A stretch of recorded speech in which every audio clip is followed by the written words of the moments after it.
Kami akan mempersilahkan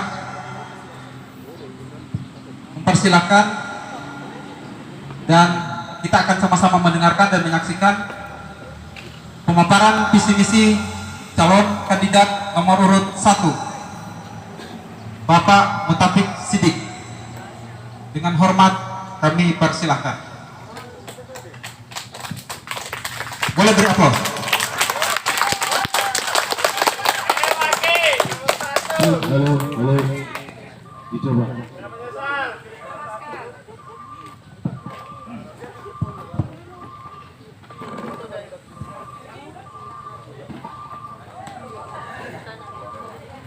Assalamualaikum warahmatullahi wabarakatuh. Selamat pagi, menjelang siang. Salam sejahtera buat kita semua. Om Swastiastu. Alhamdulillah, kita panjatkan kehadirat Tuhan Yang Maha Esa pada siang hari ini, hari Kamis 28 Oktober 2021, merupakan hari bersejarah buat kita semua, adalah Hari Sumpah Pemuda. Pada hari ini mengawali apa yang saya ingin sampaikan kepada kita semua, mari kita mengirim doa buat para pahlawan, para pejuang, para syuhada yang membawa kita pada kemerdekaan hingga hari ini. Al-Fatihah.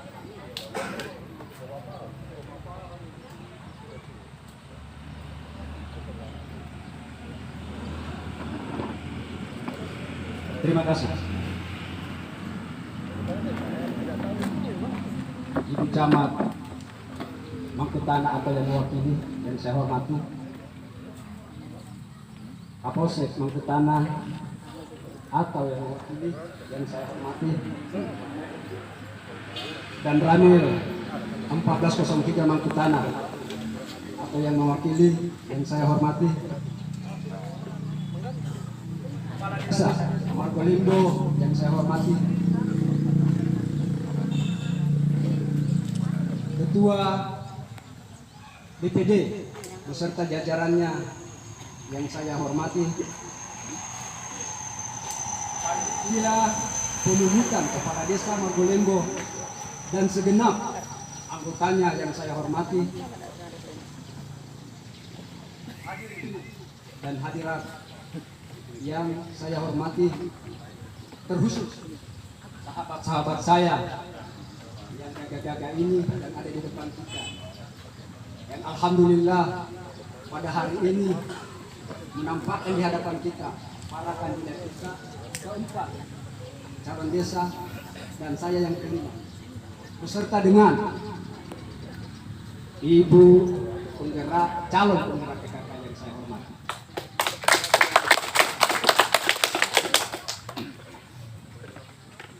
Mengawali visi dan misi yang saya sampaikan, selanjutnya sebelumnya saya memberi apresiasi kepada panitia pemilihan kepala Desa Margolindo yang dari tahap hingga tahap pada hari ini begitu kerja gigihnya, dan alhamdulillah masuk pada sesi debat ini mudah-mudahan bisa berjalan sesuai dengan harapan kita semua.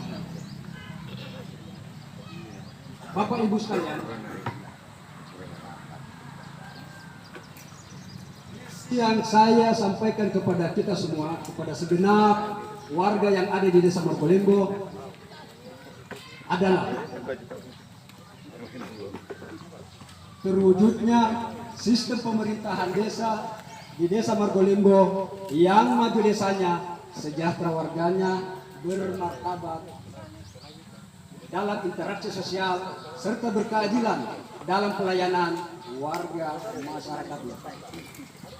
Masuk ke visi, masuk ke misi.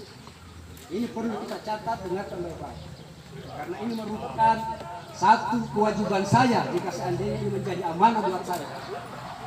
merupakan satu konsekuensi dengan konsistensi misi bidang pemerintahan. Pemerintahan desa adalah unit terdepan dalam sistem pemerintahan nasional, di mana segenap hajat hidup warga negara dalam sistem pelayanan administrasi dimulai dari tingkat desa. Dalam konteks itu, pemerintah desa atau kepala desa dan segenap aparatur desa harus memiliki kapasitas serta kemampuan dalam memahami pokok dan tipoksi dalam rangka memberikan pelayanan kepada masyarakatnya, dan untuk menciptakan sistem pemerintahan yang efektif seperti di atas perlu dilakukan beberapa hal, antara lain: ingat, 1. Optimalisasi sumber daya aparatur desa. Para saudara-saudara saya yang terlibat di aparatur desa, ini kita ingat. Optimalisasi kinerja aparatur pemerintahan desa sangatlah penting dilakukan di masing-masing bidang tugas dalam rangka meningkatkan kapasitas dan demi terciptanya pelayanan yang prima, anggap, cepat, efisiensi, dan bertanggung jawab. Optimalisasi dapat dilakukan melalui peningkatan kemampuan dalam memahami tugas pokok dan seksi masing-masing aparatur, atau peningkatan peraturan di bidang teknologi informatika, serta peningkatan pemahaman tentang peraturan-peraturan di bidang pemerintahan, khususnya pemerintahan desa. 2. Menjaga sinergitas dengan badan perwakilan desa dan elemen kemasyarakatan dalam desa. BPD dan elemen masyarakat desa lainnya adalah mitra sejajar dengan pemerintah desa yang keberadaannya sebagai representasi dan masyarakat yang menampung aspirasi dari masyarakat yang diwakili, melakukan melalui musyawarah desa untuk dituangkan dalam rencana kerja desa, terutama hal-hal yang bernilai strategis dalam menentukan skala prioritas rencana pembangunan desa dari tahun ke tahun hingga memungkinkan dicapainya target-target pembangunan di dalam desa dengan paradigma pembangunan yang berwawasan masa depan dan berkesinambungan. Ketiga, optimalisasi pelayanan publik. Ini tagline yang saya harus perkuat dan yang saya harus kesepakati kepada kita semua, insya Allah. Esensi dari dasar pemerintahan, khususnya pemerintahan desa, ialah pelayanan terhadap masyarakat.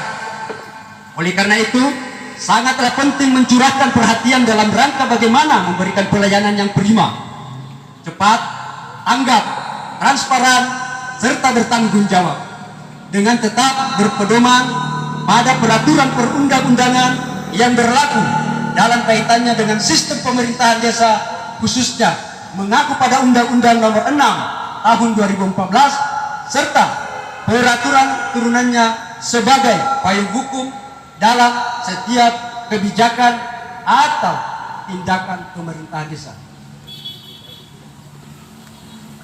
Bidang pembangunan. Pembangunan adalah merupakan suatu kepastian yang ditujukan dalam pemerintahan, khususnya pemerintahan desa. Ia merupakan esensi atau dengan kata lain ialah tujuan utama dalam memilih kepemimpinan secara periodik pada setiap tingkatan pemerintahan dalam negara Kesatuan Republik Indonesia dalam sistem demokrasi yang kita anut pada saat ini. Pembangunan dalam arti yang luas pada hakikatnya ialah terciptanya suatu kondisi yang lebih baik terhadap suatu keadaan dari yang belum ada menjadi ada. Saya ulangi, menjadi ada dari yang belum ada. Yang belum maksimal menjadi maksimal, yang sebelum tidak bermanfaat menjadi berdaya guna. Hal mana pada gilirannya tercapainya kesejahteraan bagi warga masyarakat yang dibawa kepemimpinan. Waktunya masih 1 menit. Pembangunan mental spiritual adalah surat sangat penting mengarahkan serta menjadikan skala prioritas tentang pembangunan manusia pada aspek pembangunan mental spiritual, pembangunan sarana dan prasarana fisik, bidang pembinaan kelompok usaha rumahan, home industry, pembinaan kelompok tani, usaha peternakan dan budidaya, bidang kepemudaan dan olahraga. Anak muda, insya Allah Anda akan berjaya jika seandainya Pak Celi yang jadi kepala desa. Bidang ekonomi, usaha mikro, kecil, menengah, bidang pengembangan industri, pariwisataan, Pak Dusur, wisata tak pada ceng mati. Bidang keamanan dan ketertiban lingkungan masyarakat, Kamtibmas, Bapak Polisi, Bapak TNI, insya Allah kita bersinergi nanti Pak. Waktu selesai. Oke, terima kasih. Masih Pak.